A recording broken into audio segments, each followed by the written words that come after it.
In this video, we're going to be answering a very important question. In 2025, do you actually own your games anymore? Make sure you hit that subscribe button, drop a like, and let's get into it.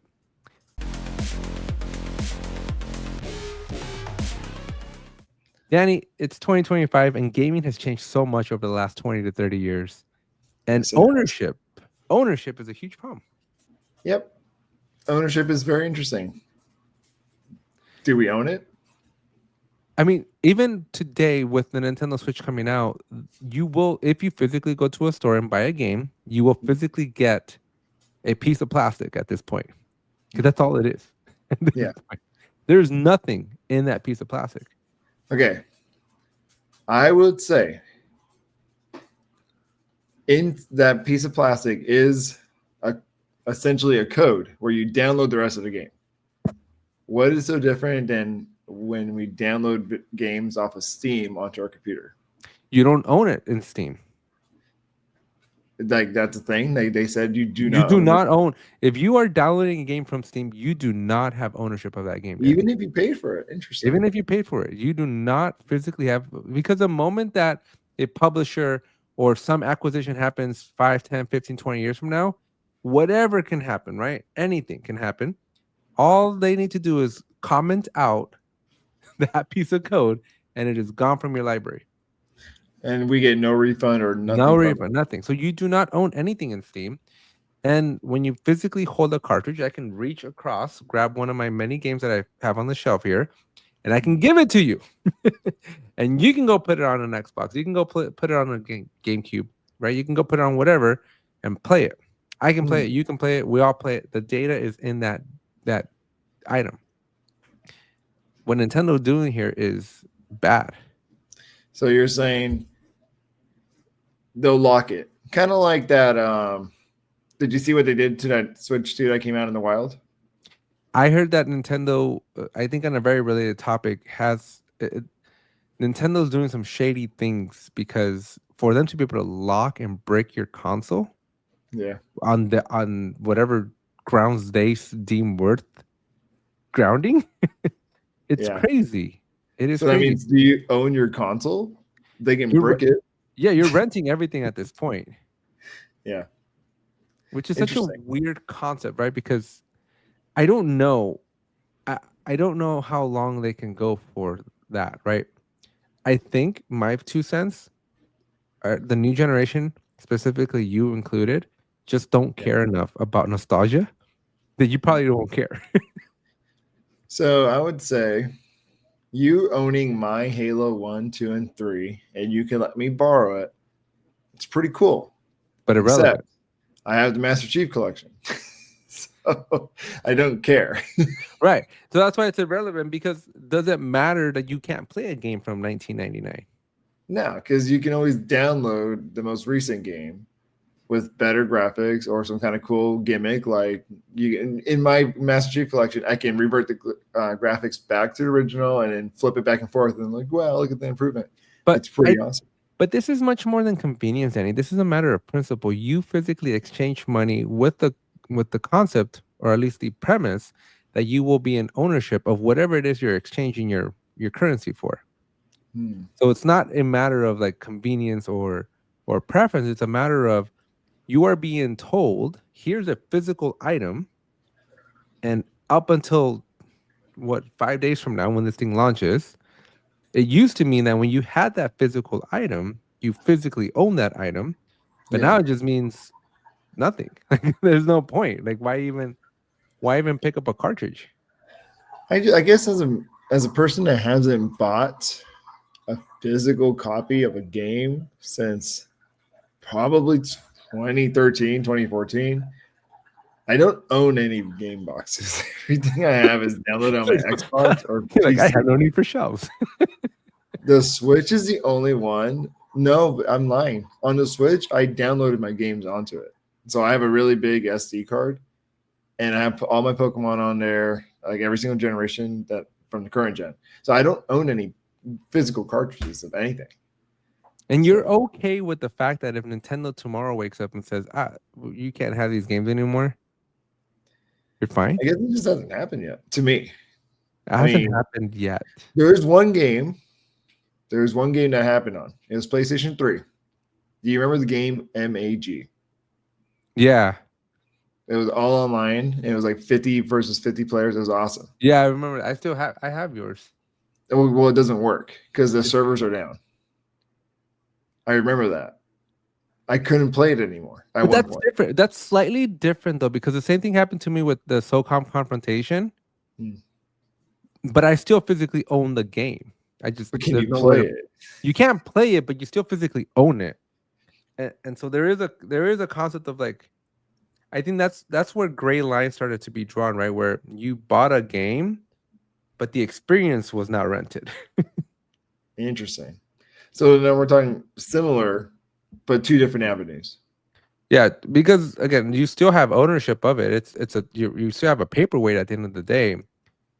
But that to me was less sneaky because you kind of knew coming into it that this was going to be an online only thing. It Hmm. was new at the time though, right? There weren't a whole lot of games in that generation doing that. But this I think to me is worse because again, you're physically getting something thinking and I mean because they give you the thing, right? You stick something in the cartridge, Yeah. but there's nothing in it. Like it's just empty weight. Like there's nothing in there. Because it's So in that, deceptive, right? If you have a parent that's gonna go buy a game thinking that they just bought a game for their child, they didn't actually buy a game for their child.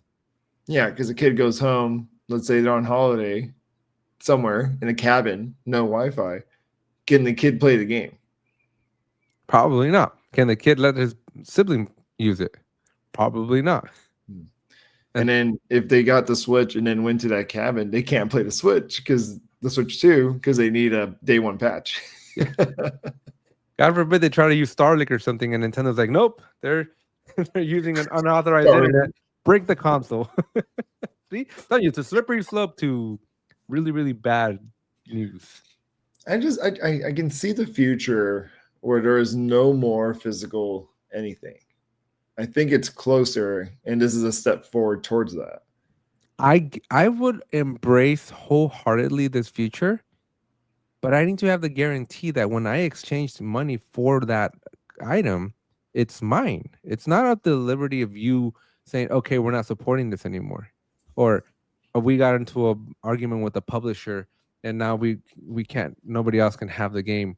Right? I get it, but you got to grandfather people in. Yeah. Do it for new folks, right? Don't ban the sale of new copies. I don't care about that. But I already bought it. We already did a transaction. This is my game. Why are you taking it away from my library? So would you feel better if the Switch 2 had no game slot and the Switch 2 games were digital only? Would you Yes. feel better? Yes, because now I'm not being lied to. Gotcha. So Right? the physical cartridge is like a It's a deception. bait and switch. Yeah. Why wouldn't even it's worse than a bait and switch. It's a true deception. Hmm. It's Right? Because interesting. you also again you can't just look at it from the perspective of you, the gamer. You gotta look at it from the perspective of the parent, Yeah. right? The consumer that doesn't know any better. The This is grandma. not this is not how you build brand loyalty. This is not how you do business.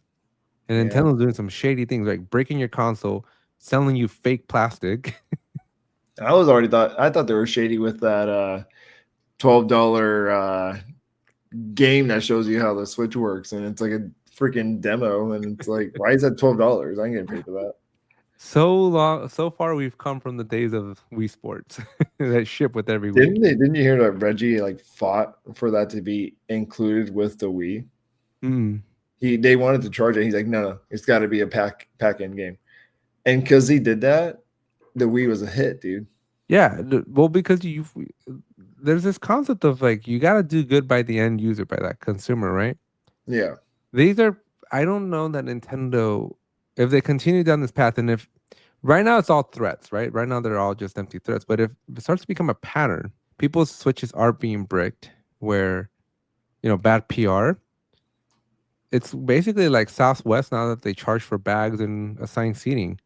It's not good for business. Nintendo is a household brand that's been around with my parents. My parents call every gaming console a Nintendo, I remember that. right? Yeah. Mhm. And so Nintendo is a household name, right? It's like Tupperware. It's like any brand that you have in your house, right?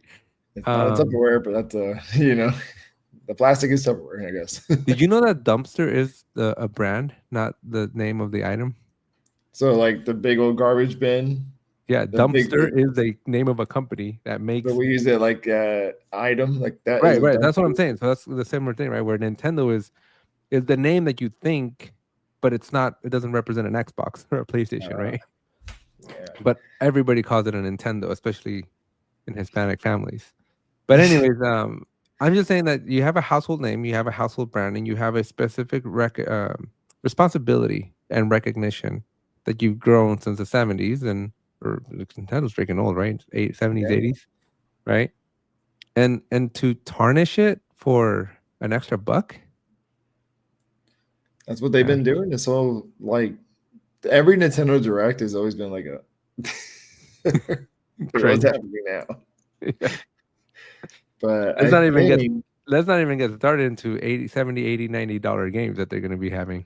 well, I've heard the only $80 game so far is Mario Kart. Go Well, for it. let's see what Metroid Prime 4 is. 90 That's bucks, man, 90 bucks. you think so? Interesting. All right. I'm interested to see. But yeah, with the game cartridges, I don't know, man. I think it's I look at it like a download code that's in a freaking box. Just give me, I'm just gonna download it online anyways. I don't care for it. So But why for a we even? I collector of just the don't know why physical. they even made it available though. That just seems Yeah, that's what crazy I'm to me. saying. Wait, they just take away the game slot. Let's just download everything now. All right, folks, let us know what you think down below. Is it okay for you to not own your games? Do you even care? Are you on Camp Danny, where you're like, I just want to play the latest and greatest game, so I don't care because in 6 months I'm gonna be on the new game. So if I Just can't download it. access my library from a year ago, tough luck. I don't care. Or are I'll you on play my it. camp where I still have everything since 1989? I can still play it all if I If the want to. game is good, it'll come back again. But you shouldn't Master have to Chief Collection. rebuy your own games though. Did you not see Gears of War is getting rebought, or like they're making a whole remaster for the first game? That's how good it is. So I'll get that one. I won't get yours. You won't get mine. I don't know. There's value in just being able to just play. Anyways, folks, again, let us know what you feel. How do you feel? What are you feeling? Why are you feeling this? And Why are you feeling this? what is Gamora? Who is Gamora? And make sure you hit that subscribe button, drop a like, and we'll see you in the next one.